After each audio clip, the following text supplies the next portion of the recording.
Official tutorial पर आपका स्वागत है। वीडियो स्टार्ट करने से पहले मैं आप सबसे एक रिक्वेस्ट करना चाहती हूँ। यदि किसी को मुझसे क्लास 10th एमपी बोर्ड और सीबीएसई बोर्ड की maths live online zoom app के माध्यम से पढ़नी है तो डिटेल्स के लिए मेरा डिस्क्रिप्शन बॉक्स चेक करें। इसे अपने दोस्तों के साथ शेयर करना ना भूलें और यदि आप मेरे चैनल पर नए हैं तो इसे सब्सक्राइब जरूर करें। तो स्टार्ट करते हैं चैप्टर 1 रियल नंबर से।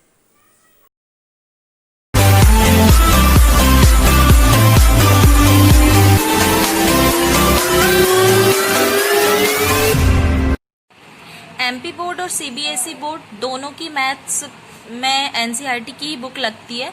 तो आज हम करने वाले हैं, कल मैंने 7 तक एग्जाम्पल नंबर 7 तक वीडियोस अपलोड कर दिए थे। जिसने नहीं देखे हो प्लीज वो देख लें। हम यहाँ पे अब करने वाले एग्जाम्पल नंबर 8। एग्जाम्पल 8 है find the HCF and LCM of 6, 72 and 120 using the prime factorization method. हमें यहाँ पर प्राइम फैक्टराइजेशन मेथड से 6, 72 और 120 का एचसीएफ और एलसीएम दोनों ही निकालने हैं। ठीक है, तो सबसे पहले हम 6 को सॉल्व करते हैं। तो 6 को जब हम फैक्टराइज करेंगे तो 2 से जाएगा ये, 2 3 ज़ा 6, 3 1 ज़ा 3। तो यहाँ पे हमें 6 के फैक्टर मिल गए 2 × 3। अब देखिए 72 को फैक्टराइज करते हैं। 72 को जब हम फैक्टराइज करेंगे तो सबसे पहले हम सबसे छोटे नंबर से देते हैं, तो 2 से। 2 3 ज़ा 6 और 2 6 ज़ा 12, तो ये 36 टाइम्स जाएगा। फिर अगेन हम 36 को फिर से 2 से डिवाइड करते हैं तो ये 18 टाइम्स जाएगा। फिर 18 को हम अगेन 2 से डिवाइड करते हैं तो ये 9 टाइम्स जाएगा। फिर अब ये 9 को हम 3 से डिवाइड करते हैं तो ये 3 टाइम्स जाएगा। अगेन 3 को हम 3 से डिवाइड करेंगे तो ये 1 टाइम जाएगा। ठीक है, अब देखिए आगे 72 के हमें क्या फैक्टर मिल गए, 2 × 2 × 2 × 3 × 3। तो 72 के फैक्टर्स को भी हमने यहाँ पे लिख लिया।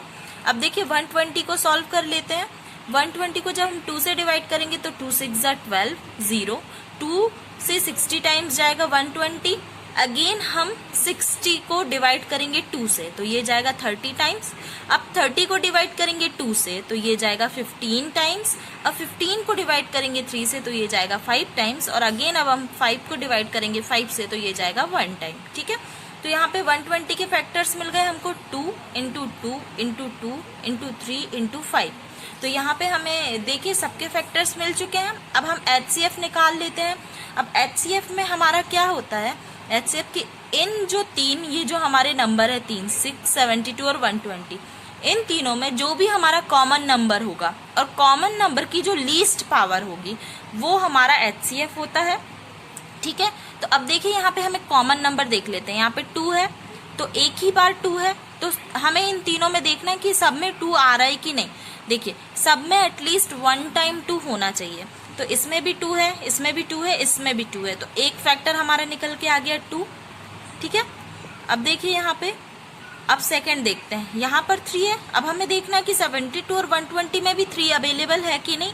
तो देखिए यहाँ पे भी 3 है एक बार और यहाँ पे भी एक बार ही 3 है, तो सेकेंड फैक्टर हमारा आ गया 3। तो यहाँ से हमारा एचसीएफ निकल के आ गया 2 × 3। तो 2 × 3 क्या हो गया 6, तो एचसीएफ हो गया 6। अब देखिए एलसीएम निकालते हैं। एलसीएम क्या होता है हमारा, एलसीएम ग्रेटेस्ट पावर होती है। यहाँ पर हम कॉमन फैक्टर नहीं देखते, यहाँ पे हर एक प्राइम फैक्टर का ग्रेटेस्ट पावर देखते हैं। अब प्राइम नंबर क्या होता है, प्राइम नंबर तो एक ही होता है और प्राइम नंबर या तो 3 खुद से डिविजिबल होता है या तो 1 से डिविजिबल होता है। तो देखिए यहाँ पे हम देखते हैं, यहाँ पे 2 की ग्रेटेस्ट पावर ढूंढ लेते हैं।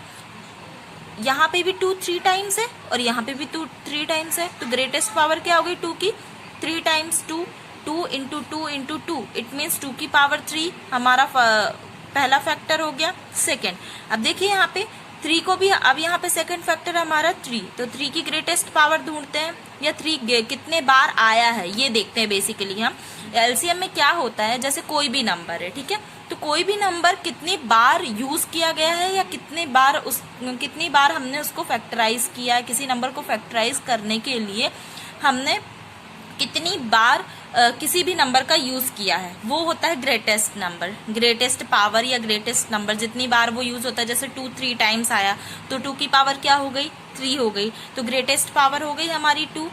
टू की पावर 3। अब हम इसको ऐसे लिखें या ऐसे लिखें, टू की पावर 3 दोनों ही सेम चीजें हैं। इनटू, अब देखिए यहाँ पे 3 कितनी बार आया है, 2 टाइम्स, तो यहाँ पे ऐसे भी लिख सकते हैं आप इसे 2 की पावर 3 इंटू 3 की पावर 2, और इसे लिख सकते हैं आप 2 की पावर 1 इंटू 3 की पावर 1, और इसे लिख सकते हैं 2 की पावर 3 इंटू 3 की पावर 1 इंटू 5 की पावर 1।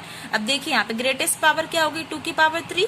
अब 3 की ग्रेटेस्ट पावर क्या है, 3 की पावर 2, तो यहाँ पे सेकेंड फैक्टर हो गया 3 की पावर 2। अब देखिए बच्चा क्या, हमारे पास 5 बचा हुआ है। अब 5 की ग्रेटेस्ट पावर क्या है, 1, तो यहाँ पे क्या लिख देंगे, 5 की ग्रेटेस्ट पावर 1। अब इसे सॉल्व कर लेते हैं। 2 का क्यूब होता है 8, 3 का स्क्वायर होता है 9 और 5 का 5, तो 9 5 45 और 45 8 360।